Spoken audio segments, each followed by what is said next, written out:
देश की राजनीति पिछले कुछ दिनों से बिल्कुल मुद्दा विहीन राजनीति हो गई है।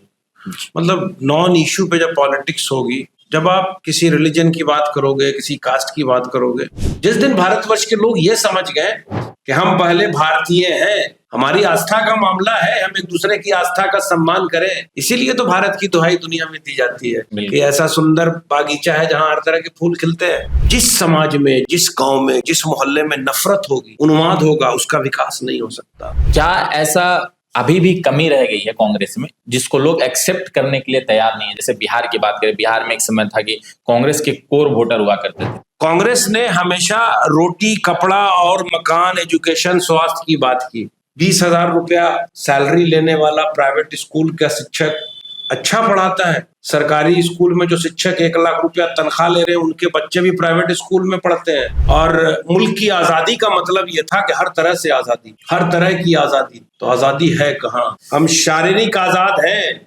मानसिक गुलाम हैं। आज हमारे इस नए एपिसोड में आप सभी लोगों का बहुत बहुत स्वागत है।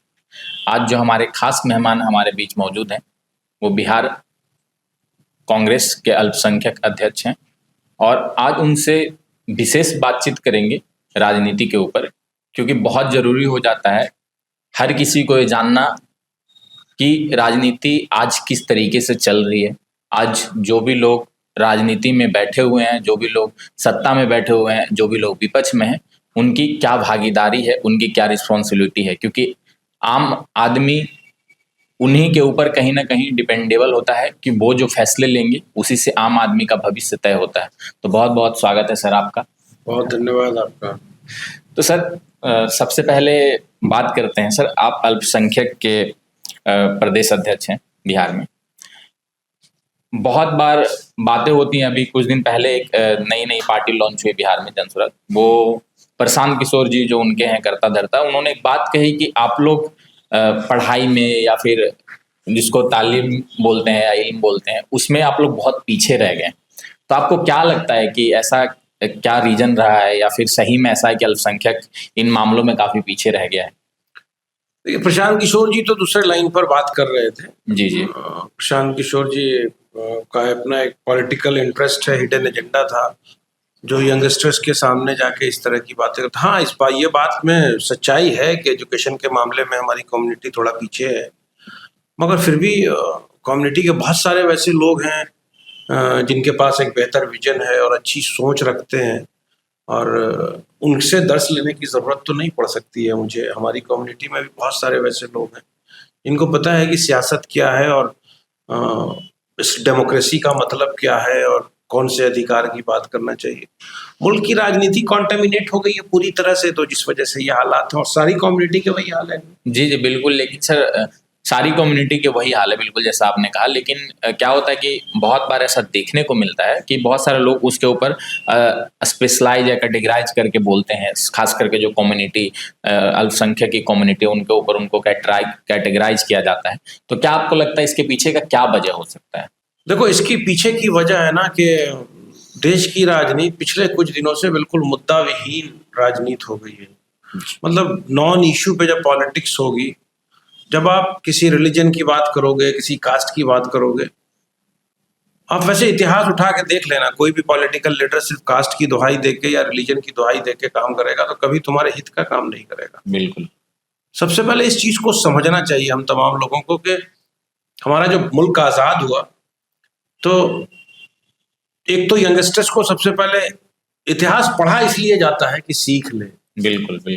कि कंट्रीब्यूशन किसका रहा है इस मुल्क को आजाद कराने में अंग्रेजों से। बिल्कुल। और आजादी के बाद इस मुल्क के पास था क्या? बिल्कुल कुछ नहीं था। वो विजन था पंडित नेहरू का, मौलाना आजाद का, सरदार पटेल का, कि इस मुल्क को कहां से कहां लेके आ गए। और हमारे भारत का एक सुंदर संविधान बना 26 जनवरी 1950 को, उसको लागू किया गया। उसकी प्रस्तावना शुरू होती है, we the people of India. जी बिल्कुल। हम भारत के लोग। जिस दिन भारतवर्ष के लोग ये समझ गए कि हम पहले भारतीय हैं, हमारी आस्था का मामला है, हम एक दूसरे की आस्था का सम्मान करें, इसीलिए तो भारत की दुहाई दुनिया में दी जाती है कि ऐसा सुंदर बागीचा है जहां हर तरह के फूल खिलते हैं। मगर अभी कुछ दिनों से जो सियासत हो रही है वो घृणा की, समाज में नफरत पैदा करने की, भाई को भाई से लड़ाने की, मुद्दे से बिल्कुल हटाने की, क्योंकि महंगाई चरम सीमा पर, 45 साल में सबसे ज्यादा बेरोजगारी, लॉनेसनेस चारों तरफ। तो इस तरह से नैरेटिव फिक्स किया जा रहा है कि आम पब्लिक मेन इश्यूज पर सोचे ही नहीं। लेकिन इसमें तो सर जैसे कि दोनों तरफ से पूरे के पूरे जितने भी कम्युनिटी हैं उन सबको इस तरीके से, कोई पार्टियां हैं जैसे मान ली अभी आप लोगों का दिल्ली में एक ऐसा संविधान के रूप में कुछ ऐसा हुआ था कांग्रेस का, जिसमें SC ST OBC अल्पसंख्यक को, तो उन लोग इस मुद्दे के ऊपर कांग्रेस बात करती है, बीजेपी राम मंदिर या कहिए कि मंदिर मस्जिद हटाओ मंदिर बनाओ इस तरीके के मुद्दे पे बात करती है। सर तो दोनों तरफ से तो इसी तरीके के काम हो रहे हैं ना। मेरी एक बात बताओ, इतना दिन हो गया आजादी के जी, और आदरणीय मोदी जी का स्लोगन है आजादी का अमृत महोत्सव। बिल्कुल। ईमानदारी से बोलना, आपको अमृत का स्वाद मिला इतना दिनों में? नहीं सर, फिलहाल तो नहीं मिल रहा। कौन सा महोत्सव? उन लोगों के लिए महोत्सव है जो सत्ता में है कि BCCI से ICC के चेयरमैन बन गए, जिन्होंने कभी क्रिकेट का बल्ला नहीं पकड़ा। जी, भारतवर्ष के लोगों को यहां सोचना चाहिए।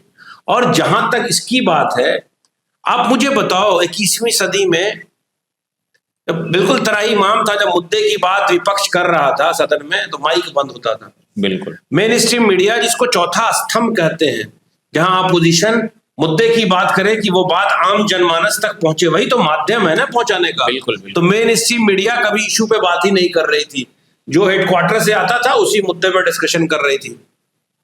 तो गांधी तो निकला ना कन्याकुमारी से कश्मीर, क्या करने निकला था? बिल्कुल। क्यों स्लोगन था। और मेरा सौभाग्य है कि मैं 116 आदमी में मेरी भारत यात्रा था। राहुल गांधी के साथ मैं 4000 किलोमीटर पैदल चला, इस भारत को समझा हमने। नारा था ना कि जोड़ो जोड़ो भारत जोड़ो। क्यों भाई? जिस समाज में, जिस गांव में, जिस मोहल्ले में नफरत होगी, उन्माद होगा, उसका विकास नहीं हो सकता। जब तक तुम मानसिक रूप से सुकून नहीं होगा, पीस नहीं मिलेगी, तुम अपने बारे में सोच ही नहीं सकते। तो राहुल गांधी ने तो 21वीं सदी में इतना बड़ा प्रण लेके भारतवर्ष के तमाम लोगों को, समाज के हर वर्ग के लोगों को जगाने का प्रयास किया। और कन्याकुमारी से कश्मीर और फिर मणिपुर से मुंबई तक चल के जो पूरे भारत के हर वर्ग के लोगों से, यंगस्टर्स, जब हम लोग चलते थे यात्रा में तो नौजवान लड़के डिग्री लेके खड़े होते थे और रोते थे कि सर इतना दिन हो गया पास किए, मुझे नौकरी नहीं मिल रही, मगर मीडिया उसको दिखा नहीं रही।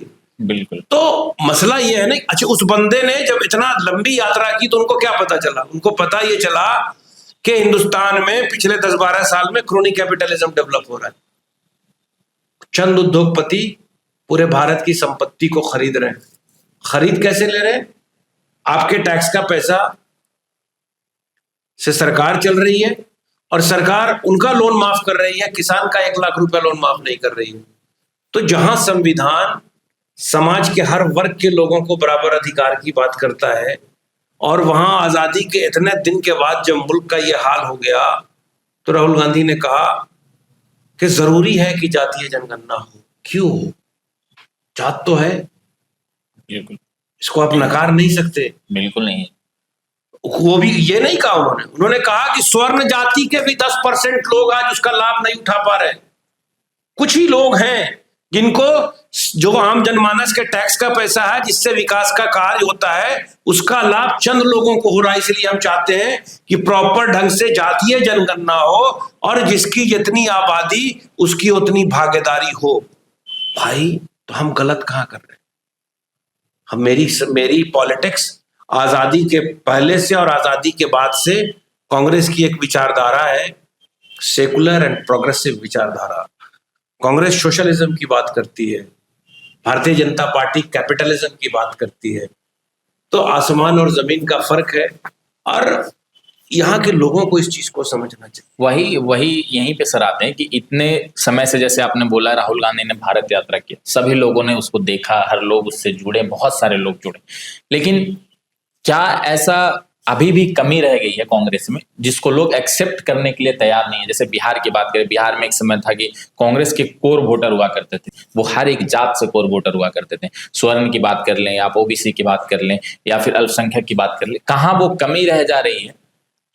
देखिए मैं आपको एक बात बताऊं, मैं खासकर यंगस्टर से बोलता हूँ कि हिंदुस्तान को कहा जाता है कि युवा देश है। बिल्कुल 65% नौजवान को वोट का अधिकार मिला है और वही अपना प्रतिनिधि चुन रहे हैं। मुझे आप बताइए कि आपके जीवन का लक्ष्य क्या है? हम बिहार के रहने वाले अगर हैं तो मेरे जीवन का लक्ष्य यह है कि मेरी बेहतर एजुकेशन मिले, हेल्थ केयर सिस्टम बेहतर हो, सरकार के द्वारा सुविधा प्राप्त हो सबको, और मुझे एम्प्लॉयमेंट भी मिले। उसके बाद इंफ्रास्ट्रक्चर डेवलप हो, लॉ एंड ऑर्डर हो, सब चीज हो। ठीक है, अब आप मुझे बताओ, मैं खुद सरकारी स्कूल से पढ़ा हुआ। मैंने 85 में 10th किया गया हाई स्कूल से, और 11th में मैं अलीगढ़ मुस्लिम यूनिवर्सिटी गया। यू वॉन्ट बिलीव कि जब मैं यूनिवर्सिटी पहुंचा तो पहला दूसरा तीसरा महीना अंग्रेजी में लेक्चर होता था, मुझे समझ में नहीं आता था कि मैं क्या करूं। मगर हाँ, उस जमाने में जो गवर्नमेंट स्कूल्स थे, वो जो शिक्षक इतने अच्छे थे, उन्होंने हमारे बेस को इतना मजबूत किया था कि कुछ दिन के बाद हमने पिक किया और एक सरकारी स्कूल से पढ़ा हुआ बच्चा अलीगढ़ मुस्लिम यूनिवर्सिटी का, जो एशिया का सबसे one of the best department है, वहां हमने ग्रेजुएशन में हिस्ट्री डिपार्टमेंट में गोल्ड मेडल हासिल किया। तो कभी आप सोचा क्यों? आज किसी सरकारी स्कूल का हालत अब देख लीजिए। बिल्कुल। तो भाई, कांग्रेस ने हमेशा रोटी, कपड़ा और मकान, एजुकेशन, स्वास्थ्य की बात की। और जहां तक अभी जो मामला चल रहा है पत्रकार महोदय, मुद्दे की बात तो हो नहीं। अभी आप देखिए, मैं आपको बताऊं, अभी 23 तारीख को काउंटिंग होनी थी। उसके 2 दिन पहले न्यूज आती है कि अमेरिका की एक एजेंसी ने आदरणीय अडानी जी और उनके भतीजे के ऊपर एक आरोप है कि उन्होंने करप्शन किया है और 22,000 करोड़ रुपए का घूस दिया है। घूस कहाँ दिया? हिंदुस्तान में। और उनके ऊपर अरेस्ट वारंट निकला। सब लोग जानता है कि मोदी जी के बड़े प्रिय मित्र हैं, क्योंकि मोदी जी जब पहली बार भी आए थे तो अडानी के ही चार्टर्ड प्लेन से आए थे। और जहां जहां मोदी जी जाते हैं, वहां वहां जिस मुल्क में जाते हैं, पीछे से अडानी जी को वहां कोई बड़ा प्रोजेक्ट मिलता है। पूरे हिंदुस्तान की जो संपत्ति है, पोर्ट हो, एयरपोर्ट हो, जो चीज हो जिसमें थोड़ा फायदा है, इतना ज्यादा डाइवर्सिफाई कराया कि सारी चीज अडानी को दे दिया। तो आप मुझे एक बात बताओ, मैं नौजवानों से सिर्फ यही सवाल करता हूं कि तुम अपने जीवन के बारे में क्या सोच रहे हो? तुमको एक भीड़ का पार्ट क्यों बना दिया गया? तुम वसुधैव कुटुंबकम और सर्वधर्म संभव की बात क्यों नहीं समझते? तुम सनातन के उस ग्रंथ को क्यों नहीं पढ़ते? तुम इस्लाम के उस ग्रंथ को पढ़ के जो मैसेज है उसको क्यों नहीं समझते? इस्लाम कहता है, पड़ोसी किसी धर्म किसी जाति का हो, अगर वो भूखा है तो तेरा खाना हराम है। पड़ोसी किसी धर्म किसी जाति का हो, अगर वो तुझसे खुश नहीं है तो तेरा ईमान कमजोर है। सनातन भी तो वही कहता है। बिल्कुल बिल्कुल। वो भी तो वही कहता है कि परमात्मा कण कण में है। वही तो कहता है कि कर्म से बड़ा कोई धर्म नहीं है। बिल्कुल हैं? बिल्कुल। तो यहाँ ये लोग खुद अपने स्वार्थ में, इससे पहले हम लोग जो अपने अपने बारे में सोचते हैं कि हम गांव में रहते तो पता नहीं चलता था भाई हम लोग को बचपन में कि कौन कौन हिंदू, कौन मुसलमान, कौन क्या। वो ईद साथ में मिलाना, वो त्योहार दीपावली का या होली का, वो होलिका दहन करना। अब ये साजिश करके जो समाज में बिल्कुल नफरत पैदा किया गया, क्यों किया गया? इसलिए किया गया कि आप अपने इशू पे इनसे सवाल मत कीजिए। ये बहुत इंपॉर्टेंट है। और नौजवान जिस दिन इनसे सवाल करने लगा कि संविधान ने मुझे जो वोट का अधिकार दिया, हमने अपने कीमती वोट से आपको चुना, तो आपने मेरे जीवन को संवारने के लिए क्या किया? आपने हमारी शिक्षा के बारे में सोचा, आपने स्वास्थ्य केयर के बारे में सोचा, आपने मेरे रोजगार के बारे में सोचा, अपने महंगाई को कम करने के बारे में सोचा, किसान जो यहाँ की ऋण है उसके बारे में हित में सोचा। तो यही वजह है कि जब जात और धर्म की राजनीति होगी तो मुद्दे की बात नहीं होगी, और जब मुद्दे की बात नहीं होगी तो सियासतदान ईमानदारी से आपकी बेहतरी का काम नहीं करेगा। एक और भी बहुत, भारतीय जनता पार्टी खास करके परिवारवाद के ऊपर काफी आरोप लगाती है हर जगह पे, चाहे यूपी में हो, बिहार में हो, रीजनल पार्टियों पे खूब आरोप लगाती है। लेकिन ऐसा नहीं है कि बीजेपी में या एनडीए में परिवारवाद नहीं है। वो सामने अभी जैसे कि बिहार में इलेक्शन हुआ तो देखा ही आपने कि जैसे आप अभी बता रहे थे कि एक केंद्र में मंत्री हैं, एक बिहार में मंत्री हैं, पत्नी वहां से विधायक हैं, बहू वहां से विधायक हैं। तो क्या आपको ऐसा लगता है कि बीजेपी उन मुद्दों के ऊपर ही सिर्फ टारगेट करती है जिन मुद्दों के ऊपर से कांग्रेस में ऐसा कुछ विचलित हो जाते हैं कांग्रेस के लोग, या फिर कांग्रेस को मुद्दे से भटकाने का प्रयास करती है? देखिए, कांग्रेस विचलित बिल्कुल नहीं होती है। हम उनकी पिच पे खेलना पसंद नहीं करते। मसला यह है ना कि उनकी रीच ज्यादा हो गई है। रीच ज्यादा हो गई है इसलिए कि मेन स्ट्रीम मीडिया को कंप्लीट अपने पॉकेट में उन्होंने रख लिया है। जिस टॉपिक पे डिस्कशन होना चाहिए उस टॉपिक पर डिस्कशन प्राइम टाइम में नहीं होता है। डिस्कशन सिर्फ मस्जिद, मंदिर, हिंदू, मुसलमान, सिख, ईसाई, इन चीजों पर हो रहा है। डिस्कशन जवाहरलाल नेहरू यूनिवर्सिटी खराब क्यों हो रही है इसके बारे में नहीं हो रहा है। डीयू का सेशन क्यों और इलाहाबाद यूनिवर्सिटी के बच्चों की फीस 10 गुना क्यों बढ़ा दी गई इसके बारे में नहीं हो रहा है। महंगाई इतनी है, आय का स्रोत कम हो गया है और एजुकेशन सरकार इतना महंगा कर रही है, इसके बारे में डिस्कशन नहीं हो रहा है। हम तो उसके बारे में डिस्कशन करते हैं। हम तो बोला कि हम मतलब 21वीं सदी में एक ऐसी लकीर खींचा है 21वीं सदी के गांधी ने, जिसका नाम है राहुल गांधी, और जो बिल्कुल सच्चा इंसान है। क्योंकि मुझे 3.5-4 महीना कैंप में रहने का मौका मिला और कंसर्न है, मुल्क से प्रेम करता है, मुल्क के आम नागरिक से प्रेम करता है। उसकी आंख से वो सबसे बड़ी चीज है कि जो राहुल गांधी जी 4 महीना पहले बोलते हैं वो बात बिल्कुल सत्य हो जाती है। एक विजन है, लीडरशिप का एक विजन होना चाहिए, आने वाला वक्त कैसा होगा, हम कैसे क्या करें। आप उस नैरेटिव को चेंज करते हैं। राहुल गांधी जी कैपिटलिज्म के खिलाफ नहीं है, उद्योग के खिलाफ नहीं है, क्रोनी कैपिटलिज्म के खिलाफ है। क्रोनी कैपिटलिज्म में अगर मुल्क की सारी संपत्ति 2-4-10 चुनिंदे लोगों के हाथ चली जाएगी तो मुल्क आर्थिक गुलाम हो जाएगा। बिल्कुल। तो लड़ाई पत्रकार महोदय बहुत बड़ी है, और खासकर हम बिहार के लोग हैं। बिहार के संदर्भ में मैं एक बात कहूं, कौन सा उद्योग है बिहार में? बालू। बिल्कुल। बालू का खनन। प्रशासन को नहीं दिखता है कि बालू का खनन कैसे चल रहा है, बालू माफिया क्या से क्या कर रहे हैं। यार आप क्या ही दे रहे हो सरकार। गरीब इंसान अपनी दीवार खड़ा करता है, जो प्राकृतिक देन है, नेचुरल है कि बारिश हुई, बाढ़ से बालू आया, तो बालू भी नहीं उठा सकता। बालू का भी आज कोई रेट ही नहीं है, कोई 2000 ले रहा है, कोई 3000 रुपए ले रहा है। दूसरी तरफ आप देखो, आप जाओगे, कभी कभी हम जाते हैं अपने घर, वो हाईवे पे, तो वहां पे एक चेक पोस्ट लगाया हुआ वो दारू रोकने वाला। बिल्कुल है भाई। और कहीं आप गांव देहात में चले जाओ भाई, शाम में दारू बन रहा है, दारू बिक रहा है, दारू होम डिलीवरी हो रहा है। तो ये ऐसे कोई चीज को नहीं लागू किया जाता है। एक पैरेलल इकोनॉमी चल रही है दारू के नाम पे, बहुत सारे लोग। और अगर कोई नेता या कोई वैसा शरीफ आदमी उनके खिलाफ अगर कोई मुहिम चढ़ेगा तो आप जान लीजिए लॉ एंड ऑर्डर का क्या हाल है। इतना बड़ा नेक्सस है क्योंकि आजकल उनके पास पैसे बहुत हैं, कहीं भी कुछ मैनेज कर लेंगे। तो मैं सिर्फ बिहार के और खासकर अपने यंगस्टर्स से ये कहता हूं कि जिस दिन तुमने अपने अधिकार के बारे में सोच लिया, जिस दिन तुमने सोचा ये कि हम जो लोकतांत्रिक व्यवस्था में सबसे कीमती चीज अगर कोई चीज तुम्हारे पास है तो वो तुम्हारे वोट का अधिकार। बिल्कुल। जो 18 साल की उम्र तुमने पा लिया, और उसी वोट के अधिकार पर तुम्हारे और तुम्हारे परिवार का सामाजिक, शैक्षणिक और आर्थिक जीवन निर्भर करता है, मगर कभी हम सोचते हैं? बिल्कुल। तो ये बड़ा विकट परिस्थिति है। और मेरी तो हमेशा सोच यही रहती है।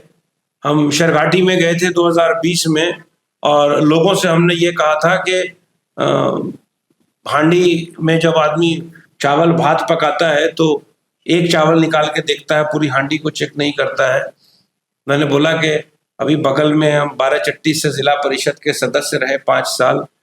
समाज के किसी वर्ग के एक आदमी से पूछ लो कि मैंने 1 रुपए का करप्शन किया या किसी इंसान के काम करने में या उसकी पैरवी करने में या उसकी मदद करने में कभी ये सवाल किया कि तुम मेरे वोटर थे कि नहीं।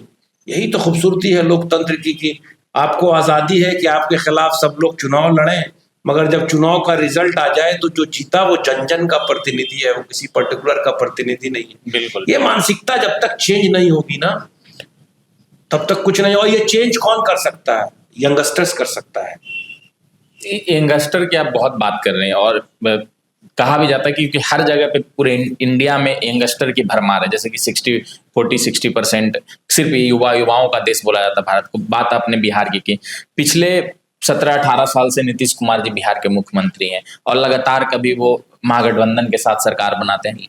जब महागठबंधन के साथ सरकार में वो थे, या जब भी इतने टर्म में वो रहे हैं, तो क्या तब कांग्रेस और जो भी साथ में महागठबंधन के उन्होंने ऐसा कुछ प्रयास किया? ये प्रयास प्रेशर में देखिए, एक बात बताइए मुझे, एक बात बताइए, कोशिश गठबंधन, क्योंकि हम बहुत छोटे अलायंस पार्टनर हैं। जी जी। दुर्भाग्य है हमारा कि बिहार में हमारी पार्टी थोड़ी कमजोर हो गई, नंबर्स कम होते हैं। लोकतांत्रिक व्यवस्था में नंबर जिसका होता है वही मजबूत होता है। जी। ये दो आरजेडी और जेडीयू के पास नंबर ज्यादा था, और एक बड़ा अचीवमेंट था 17-18 साल में महीने में कि इन लोगों ने जो सरकारी नौकरियां वैकेंसी खाली थी उन लोगों को नौकरी दिया गया। और इस गरीब प्रदेश में मैं आपको बताऊं, इनके पास कोई विजन नहीं है। विजन नहीं है, इसलिए हम तो दो चीज़ सिर्फ कहते हैं मुतालबा, और मुझे इस बात का कहने में कोई संकोच नहीं है कि आज के डेट में इतना दिनों के बाद मेरी ये ख्वाहिश है कि बिहार के हर पंचायत में एक मॉडल स्कूल हो, +2 लेवल का मॉडल स्कूल। बिल्कुल। जो मतलब उसका इंफ्रास्ट्रक्चर किसी प्राइवेट बहुत बड़े स्कूल से भी बेहतर हो, क्योंकि वो आम जनमानस के टैक्स के पैसे से बनना है, किसी इंडिविजुअल के पैसे से नहीं बनना। और एक अस्पताल दे दो, और हर पंचायत वाइज छोटा कोई कुटीर उद्योग करवा दो कि लोगों का रोजगार हो। किसान को सही चीज दे दो, समाज में शांति होगी। हर आदमी अगर किसी न किसी काम में इंगेज रहेगा तो फालतू दिमाग नहीं होगा। और जब फ्री वो नहीं रहेगा, बेरोजगार नहीं रहेगा, उसकी पॉकेट में भी 2 पैसा होगा, तो जो प्लांटेड लोग बाहर से पैसा लेके आते हैं और किसी भाई को पिक करके 5-10 हज़ार रुपया देके समाज में जो उन्माद पैदा करते हैं, वो उन्माद नहीं पैदा होगा। मेरी अपनी सोच यही है कि आप बताओ यार, कि दुर्भाग्य है हमारा, ये कौन सी सरकार है जो नहीं दिखता है कि 20,000 रुपया सैलरी लेने वाला प्राइवेट स्कूल का शिक्षक अच्छा पढ़ाता है। सरकारी स्कूल में जो शिक्षक 1 लाख रुपया तनख्वाह ले रहे हैं, उनके बच्चे भी प्राइवेट स्कूल में पढ़ते हैं। जी, इसी के ऊपर मैंने एक डॉक्यूमेंट्री वीडियो बनाया, खास करके ये सेम एग्जैक्ट ये टॉपिक के ऊपर, कि 11 और 12 के वो बच्चे जिनको प्राइवेट स्कूल हायर करती है, और वो बच्चे ऐसी शिक्षा देते हैं कि जो प्राइवेट स्कूल के बच्चे हैं वो हर एग्जाम को क्वालिफाई करते हैं, और जीवन भर अपने आप को संघर्ष कर मेहनत कर इंडिया के टॉप मोस्ट एग्जाम को क्रैक करने के बाद सरकारी स्कूल में एक शिक्षक बनता है। तो क्या वो शिक्षक वहां पे बनने तक ही उनकी संघर्ष रहती है? मुझे तो यही कभी कभी समझ में नहीं आता। एक बात मैं हमेशा, मेरा भी एक स्कूल मैं चलाता हूँ, और मुझे इस बात को बोलने में कोई भय नहीं है कि मैं अपना एक विजन है कि हम अपनी माँ के नाम से एक स्कूल चलाते हैं जहाँ हर साल गरीब परिवार के 30 से 35 बच्चों को मैं फ्री एजुकेशन देता हूँ। उसमें ना कोई धर्म की बात है, ना कोई जात की बात है। जो गरीब है, जिसके परिवार के लोग आ गए, जो गरीब है वो गरीब है। और यार एक चीज बताओ मुझे, मैं लोगों से कहता हूं कि ब्लड बैंक में भी लिखवा दो ब्लड पे। अब इतनी नफरत जब पैदा कर रहे हो, बिल्कुल, जब उसने अलग नहीं बनाया, मानव जाति को एक बनाया, पहुंचना उसी को हो, याद सब लोग उसी को करते हो, माध्यम अलग अलग है, तो एक दूसरे का सम्मान करो। और ये बात बहुत इंपॉर्टेंट बात इसलिए है कि गरीब के बच्चे सरकारी स्कूल में पढ़ते हैं, और सरकारी स्कूल का मैक्सिमम टाइम मध्याह्न भोजन के हिसाब किताब में जाता है। बड़ा दुर्भाग्य है। आप टैक्स पेयर के पैसे को इतना मिसयूज किया जा रहा है वोट बैंक की पॉलिटिक्स में। बहुत सारे वैसे पोस्ट क्रिएट किए गए हैं जिनका कोई यूज नहीं, मुझे लगता है वो जाते नहीं है, एक दिन भी उनकी हाजिरी नहीं होती है, और उनको महीने का तनख्वाह मिलता है। तो ये जो जात के नाम पर जो और वोट बैंक जो क्रिएट करने का, फ्री बीज देने का जो आइडिया हो गया ना, जिसकी वजह से एक तो आर्थिक प्रेशर भी है, और एजुकेशन का बजट नहीं बढ़ाते, ये हेल्थ केयर का बजट नहीं बढ़ाते। दो चीज बहुत इंपॉर्टेंट है एक आम जनमानस को, जो छोटा भी किसान है, अगर उसको ये सरकार, वो भी तो टैक्स दे रहा है, अगर ये सरकार उसके पंचायत में दो चीज उपलब्ध करा दे, कंट्रीब्यूशन तो सरकार का वही वन भाई, डेमोक्रेसी वेलफेयर गवर्नमेंट है, बिल्कुल is the government of the people for the people by the people. तो is the government for the people तो रहा ही नहीं, बिल्कुल फॉर द पीपल नहीं है। अगर गरीब किसान के बच्चे को बेहतर तालीम उसी के पंचायत में कोई बढ़िया स्कूल खोल के सरकार फ्री में दे, पढ़ाए फ्री में, और उसी पंचायत स्तर पर एक बेहतर अस्पताल दे, क्योंकि आपको तो चलाना है गरीब आम जनता के टैक्स के पैसे से, तो ये दो इंपॉर्टेंट चीज को अगर फुलफिल कर दे, आराम से जब बच्चे अच्छा एजुकेशन हासिल करेंगे तो कम्पीट करेंगे। आप बताओ कितना ड्रेन ऑफ वेल्थ होता है इस गरीब प्रदेश का। किसान का पैसा लाख कितना करोड़ रुपया जाता होगा कोटा में, जाता है ना? बिल्कुल हमारे यहाँ इंतजाम नहीं हो सकता कुछ इनका, बिल्कुल। किसका विजन होगा? तो यही चीजें सर, आप लोग जैसे लोग जब राजनीति में है, तो हम जब एक युवा है, बहुत सारे आप युवाओं की बात, युवा भी ऐसा चाहता है, लेकिन उसके पास जैसे कि दोनों तरफ लोग अगर वोट देने जाते हैं तो जो उम्मीदवार होते हैं, जो उम्मीदवार ऐसे खड़े किए जाते हैं बहुत सारे जगहों पे, कहीं पे अच्छे होते हैं, लेकिन मैक्सिमम लोग ऐसे ही होते हैं कि आदमी उसी में कंफ्यूज होता है। मैं जब 2020 में शरघाटी असेंबली में चुनाव लड़ने गया था, तो मैंने वहां पब्लिक डोमेन में कहा था कि शरघाटी के लोगों, देखो गया जिला का सबसे पावरफुल वो सब डिवीजन है, पढ़े लिखे लोग हो, एजुकेशन भी है, डिबेट करवा लो सारे प्रत्याशी को बुला के। बिल्कुल। एक तो भाई मेरा 10 साल से विधायक था, मंत्री भी रहा विनोद यादव, दूसरे अभी मंजू अग्रवाल है, 5 साल होने वाला है।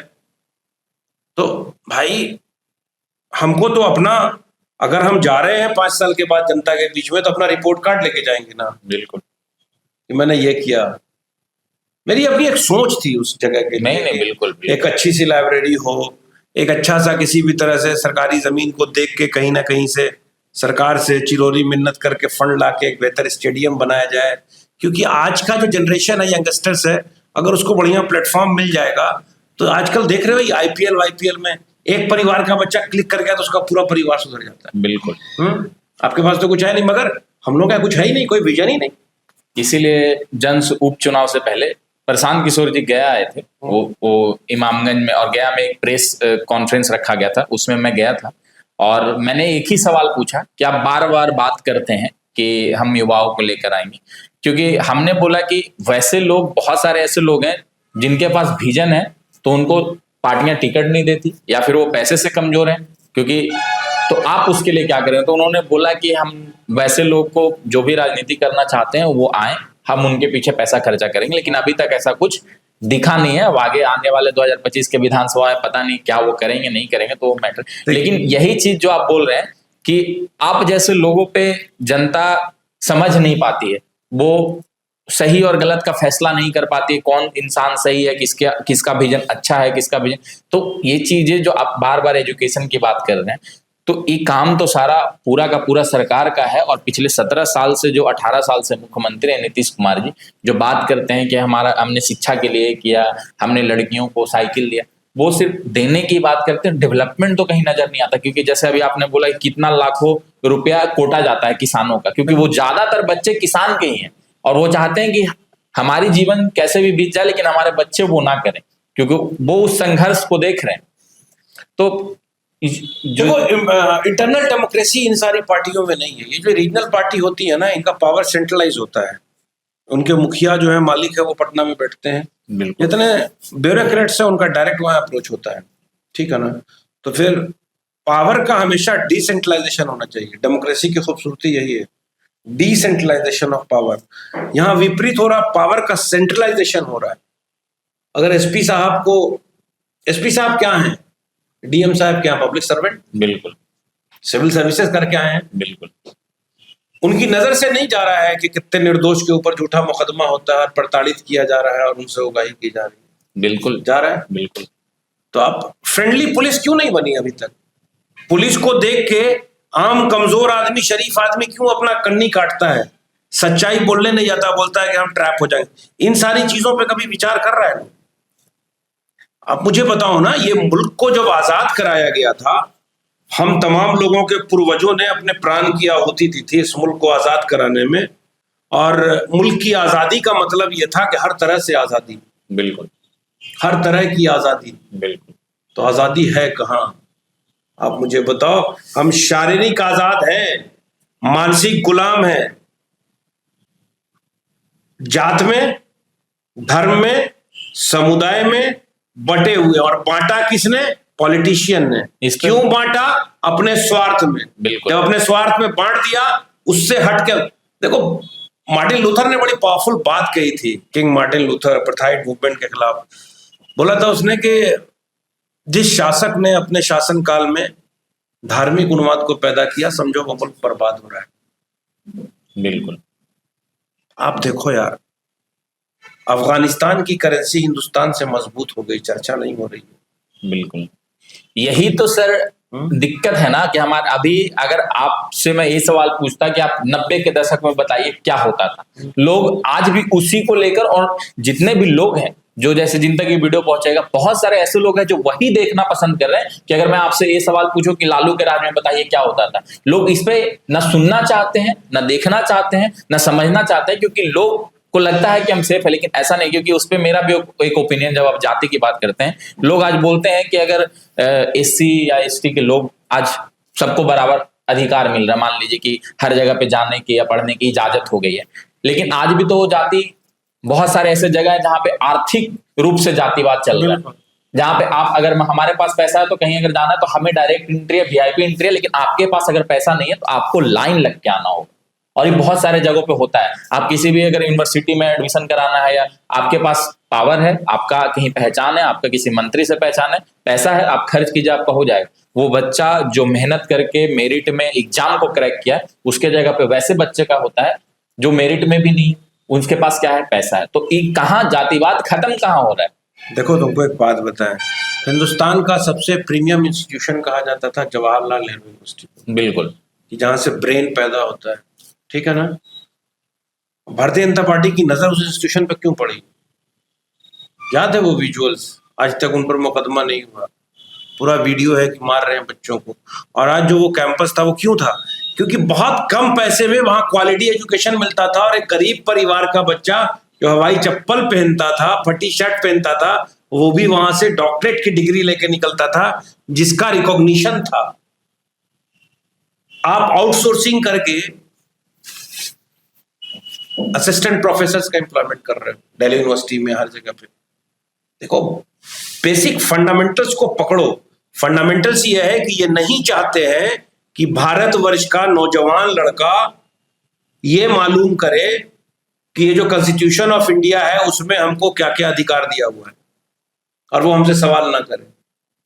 हम जिधर उसको चाहें उधर लेके चलें। साजिश ये है, और इस साजिश को तोड़ने के लिए जितना बड़ा चारों तरफ से तंत्र फैला हुआ है, एक आदमी ने तो प्रण ले रखा है, राहुल गांधी ने, कि नहीं, मैं इसको तोड़ूंगा और भारतवर्ष के आम नागरिक को यहाँ जो उनको अधिकार मिला है उसको दिलवा के रहूंगा, और फिर से भारत को बचाने का प्रयास है। मगर भाई, ये आर्थिक युग है, बिल्कुल, हर चीज की कीमत लग रही है। यही चीजें अभी तक आम लोग नहीं समझ पा रहे हैं। Everybody has become materialistic. पैसा पैसा पैसा। एक बात मुझे बताओ कि अगर किसी आदमी ने पैसे की लालच देके या पैसा देके एक मर्तबा तुम्हारे या तुम्हारे परिवार या तुम्हारे गांव के वोट को लिया, तो अगले 5 साल तक तुम्हारे तमाम अधिकार से उसने वंचित रखा। वो पैसा कितना दिन चला? 2 दिन, 4 दिन, 5 दिन। बिल्कुल। तो ये एक कॉन्शियसनेस ड्राइव पैदा करने की जरूरत है, खासकर यंगस्टर्स में। ये जो एक बैरियर खड़ा किया जा रहा है ना, जात का और धर्म का, यंगस्टर्स में इनका आपस में इंटरेक्शन नहीं हो रहा है। हम लोगों का युग था यार, हमारा सबसे अच्छा मित्र था अजय जिंगरन, सहारनपुर का ब्राह्मण था, और बॉम्बे में फिल्मी दुनिया में वो गाने वाने लिखना शुरू कर दिया था। बड़ा तेज तर्रार लड़का था। उसका डेथ हो गया, हार्ट अटैक हुआ, डेथ हुआ।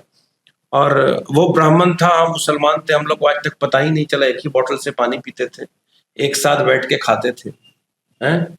कभी नहीं समझ में आया। और आज के डेट में, आज के जनरेशन को देखो, इनके दिमाग में कौन सी जहर पैदा कर दिया गया, एक अफीम चटा के रख दिया गया है, उसी अफीम की बुनियाद पर पूरे समाज के वातावरण को बिगाड़ने की कोशिश की जा रही है। और अल्टीमेट गोल यही होता है कि चुनाव आने से पहले और इसको फैलाना है कि फायदा मुझे हो, मेरा बेटा आईसीसी का चेयरमैन बन जाए और एक गरीब भारतवर्ष का बच्चा वो उन्माद पैदा करके सड़क पर पुलिस की गोली से मारा जाए या मुकदमे में फंस जाए और उसका बाप परेशान रहे। तो ये लड़ाई बहुत बड़ी है और इस लड़ाई में हम तो ये चाहते हैं कि जो भी लाइक माइंडेड लोग हैं, कम्युनिटी के हर वर्ग के लोगों को एक जगह बैठ के आपस में इंटरेक्शन करना चाहिए और जब भी मौका मिले तो कम्युनिटी के अलग अलग कम्युनिटी के नौजवान बच्चों से बैठ के अक्रॉस द टेबल इंटरेक्शन करना चाहिए कि देखो तुम्हारी लाइफ क्या है। किसी भी एक इंडिविजुअल का लाइफ स्पैन के आज के डेट में जिस तरह का भोजन है 60 65 70 साल, जीवन का लक्ष्य क्या है। एक बच्चा अगर जन्म लिया किसी के घर में तो अच्छा एजुकेशन मिल जाए उसको और सही वक्त पर बढ़िया रोजगार मिल जाए, पढ़ लिख के बाप माँ की भी सेवा करे, सही समय पे अपना उसका शादी हो जाए, अपने बच्चों की परवरिश करे, समाज में लोगों से मिलजुल के रहे और एक अच्छा मैसेज दे, यही तो सफल जीवन है। और हम लोग क्या बना दिए, जानवर। बिल्कुल जानवर है ना। बिल्कुल आज के समय में क्या है, बिल्कुल लोग इस तरीके से, लोग का मानसिकता, खास करके युवाओं का मानसिकता को इस तरीके से तराशा जा रहा है। हम तो यही कहेंगे जिस तरीके से तराशा जा रहा है, वो जो भी लोग हों, जो भी लोग तराश रहे हैं, कि देखकर एक समय पर डर लगता है कि अगर सब लोग का इस तरीके से विजन हो जाएगा तो इस देश का क्या होगा। आप मुझे एक बात बताओ, ये लाखों लोगों ने, 80 लाख लोगों ने पिछले 10 साल में अपनी नागरिकता त्याग दी इस भारत में और दूसरे तुर्क में चले गए, उसमें 90% हिंदू धर्म के मानने वाले लोग। क्यों? मुझे बहुत सारे लोगों से हमारी भी मुलाकात हुई तो बोले कि अपने बच्चों को सड़क पर मरने के लिए छोड़ेंगे यहाँ। ये वातावरण है मुल्क का बना हुआ है। भाई पहले हम लोग आपस में खेलते थे, लड़ते थे, वो शंकर और सलीम का झगड़ा हुआ तो दोनों में से किसी भी समाज का कोई गार्जियन मिल गया, दोनों को 2-2 हाथ मारा और मिला दिया, हो गया। आज अगर हो जाए तो पूरा वो प्लांटेड बैठे हैं किसी ना किसी संगठन के, तुरंत उन्माद पैदा कर देंगे और समाज में नफरत पैदा करेंगे। ये बेसिक ये जो रूट को इन लोग हिट किया है ना, वो कैसे खत्म करोगे, इसके बारे में देखो। सियासत बड़ी अच्छी चीज है मगर सियासत स्वार्थ की नहीं होना चाहिए। नजर के सामने देखो कि कल तक मोटरसाइकिल नहीं थी और 5 साल में फॉर्च्यूनर और एंडेवर से घूम रहा है और जनता बेचारी गरीब की गरीब हुई जा रही है, सवाल थोड़ी कर रही है। उसने तो माई बाप बना दिया। भाई लोकतांत्रिक व्यवस्था में आपके वोट के द्वारा चुना हुआ जो प्रतिनिधि है वो आपका सेवक है, नौकर है वो आपका। आपने उसको मालिक बना दिया, आपने उससे सवाल नहीं किया। क्यों? उसकी भी वजह मैं बताऊं क्या है। वजह यह है कि आपको देख के, आपसे बात करके वो वोट नहीं कर रहे। समाज तो पूरा खंडित है। हम भारतीय जनता पार्टी के हैं, हम जनता दल यूनाइटेड के हैं, हम चिराग पासवान के साथ हैं, हम तेजस्वी यादव के साथ हैं। तो जब आप इस तरह से एक लाइन ऐसे खिंच गई है और आपका अपना विवेक काम नहीं करता है, आप अपने खुद को सोचते नहीं हो कि आखिर ये जो वोट का अधिकार है, हम जो दे रहे हैं वोट अपना, अल्टीमेटली इससे हमको चाहिए क्या, तो कोई भला नहीं हो सकता, भला नहीं हो सकता।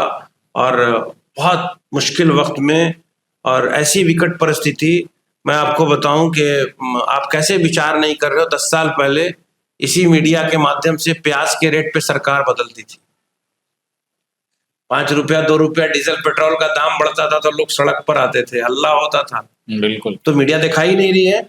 वो भी दौर याद है जब सिलेंडर का दाम महंगा हुआ था तो संसद के सामने स्मृति ईरानी बैठी थी। जी। अब तो मीडिया दिखाती नहीं, उस पर चर्चा नहीं करती। तो बड़ा कंसर्न है कि 1947 से 2014 तक इस मुल्क का तमाम प्रधानमंत्री, उस बीच में जो भी आए, वाजपेयी जी भी आया, जो भी आया, सबने इस मुल्क का निर्माण किया। तो 1947 से 2014 तक इस मुल्क पे दुनिया का सिर्फ 55 लाख करोड़ का कर्ज था और तमाम पीएसयू बन रही थी, सरकारी कंपनी। जो सरकारी कंपनी पर आम भारतीयों का अधिकार होता है, वो मालिक है एक एक भारतीय। 2014 से लेके 2024 तक इस भारतवर्ष पे दुनिया का 225 लाख करोड़ का कर्ज हो गया और 50% भारतीय संपत्ति प्राइवेट मित्रों के हाथों बिक गई। उसके बाद हम आपस में नफरत कर रहे हैं, हम एक दूसरे को गालियां दे रहे हैं, धर्म के नाम पर, जात के नाम पर एक दूसरे से घृणा कर रहे। तो आप इसका मतलब कि सच में मुल्क से प्रेम नहीं करते, आप सच में भारतवर्ष के लोग आम जनमानस से प्रेम नहीं करते। तो मुद्दा बड़ा वो है और हम लोगों ने तो प्रण ले रखा है कि अपनी विचारधारा और अपनी आइडियोलॉजी से कभी कॉम्प्रोमाइज नहीं करेंगे।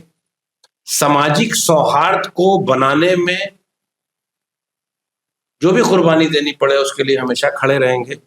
और जब भी कभी किसी से इंटरेक्शन होगा तो यंगस्टर्स को यही कहेंगे कि अपने जीवन को संवारो और नाम नेहाद की अगर डेमोक्रेसी या लोकतांत्रिक व्यवस्था में तुम्हारा पूरा जीवन उसी चुनावी प्रक्रिया पर डिपेंड करता है, क्योंकि तुम्हारे वोट से सरकार बनती है, सरकार पॉलिसी बनाती है। क्योंकि अभी देखिए इस देश का युवा इस कदर सो चुका है कि जैसे अब बिहार की बात करते हैं तो पलायन एक बहुत बड़ा मुद्दा है जो हमेशा बात होता है, लेकिन वही पलायन ट्रेनों में भर भर के भीड़ आती है और एक युवा इसके ऊपर मैंने एक वीडियो बनाया था बाकायदा इंडियन रेलवे के ऊपर कि वो इंडियन रेलवे में आम जनता, आप उसी से बस एक इमेजिन कर लो, आप इंडियन रेलवे के जनरल में या स्लीपर कोचेज में जाओ और आपकी हालत क्या होती है भेड़ बकरियों की तरह। तो आपको इमेजिन करना चाहिए कि हमारे लिए कौन है, कोई सोचने वाला नहीं है, कोई देखने वाला नहीं है, लेकिन उसके बावजूद भी अभी भी वो युवा सोया हुआ है।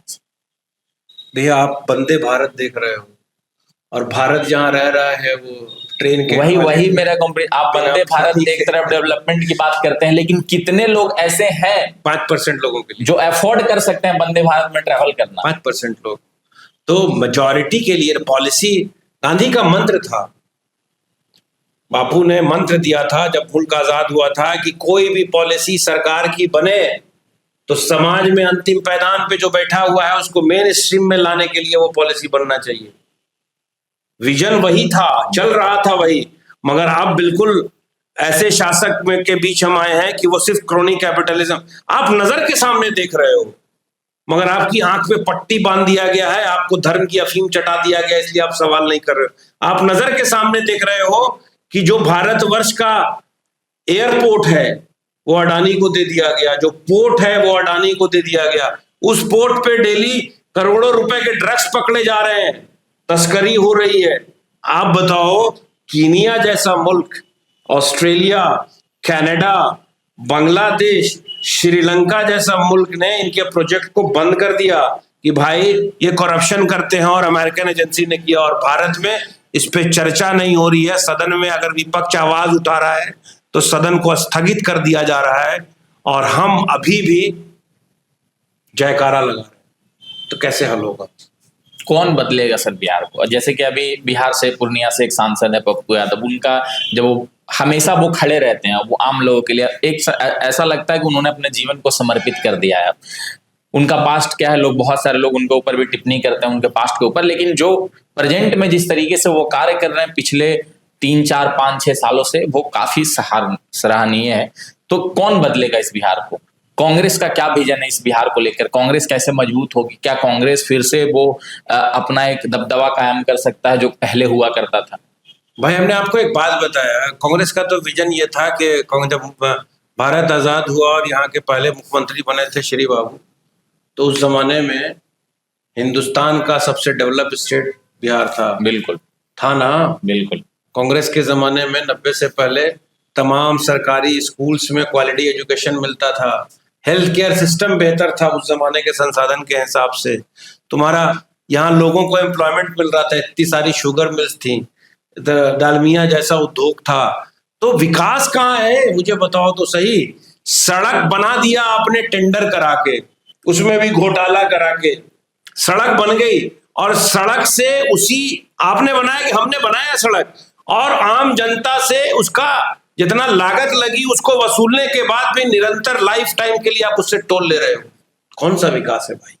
वही इसी के ऊपर सर कि कौन बिहार में क्या आपको लगता है कैसे बदलेगा? देखो मैं एक बात बताऊं, मैं आपसे बिल्कुल ईमानदारी से एक बात करता हूं, मैं सारे नेताओं से हमारा इंटरेक्शन हुआ, पप्पू जी को भी मैं पर्सनली जानता हूं।